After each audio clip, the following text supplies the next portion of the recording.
Hi friends, Mahanadi சீரியல்ல விஜயோட பாட்டி இறந்துட்ட மாரி காட்டுறாங்க. ஆரம்பத்துல இருந்து விஜய், காவேரி 2 பேரையும் பிடிக்கணும் அப்படின்னு ரொம்பவுமே இதா இருக்கிறது விஜயோட பாட்டி மட்டும் தான்.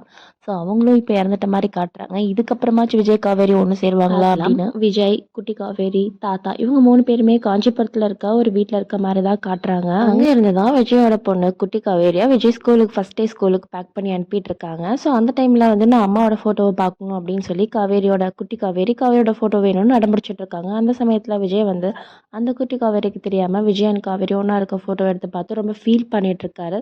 இன்னொரு சமயம் ஸ்கூலுக்கு போறதுக்கு எல்லா வேலையும் ப்ரிப்பேர்டா நடந்துட்டு இருக்கு. இந்த பக்கம் பார்த்தீங்கன்னா, காவேரிக்கு காஞ்சிபுரத்துல இருக்க ஒரு ஸ்கூல்ல டீச்சரா வேலை கிடைச்சிருக்கு அப்படின்ற மாரி சொல்றாங்க. ஸோ காவேரி மட்டும் தனியா போறதில்ல. காவேரியோட அம்மாவையும் காவேரி கூட பேக் பண்ணி தான் கூட்டிட்டு போறாங்க. ஸோ அங்க போய் அந்த பொண்ணுக்கு மினி காவேரிக்கு யார் டீச்சரா வரப்போறாங்கன்னு பார்த்தீங்கன்னா, இந்த பெரிய காவேரி தான். ஸோ அம்மா பொண்ணு அப்படின்னு தெரியாமயே 2 பேரும் டீச்சர் அண்ட் ஸ்டூடெண்ட் பாண்டிங்ல இருக்க போறாங்க. இதுக்கப்புறம் இந்த சீரியல் எப்படி போகும் அப்படின்றத நீங்க கமெண்ட் செக்ஷன்ல சொல்லுங்க.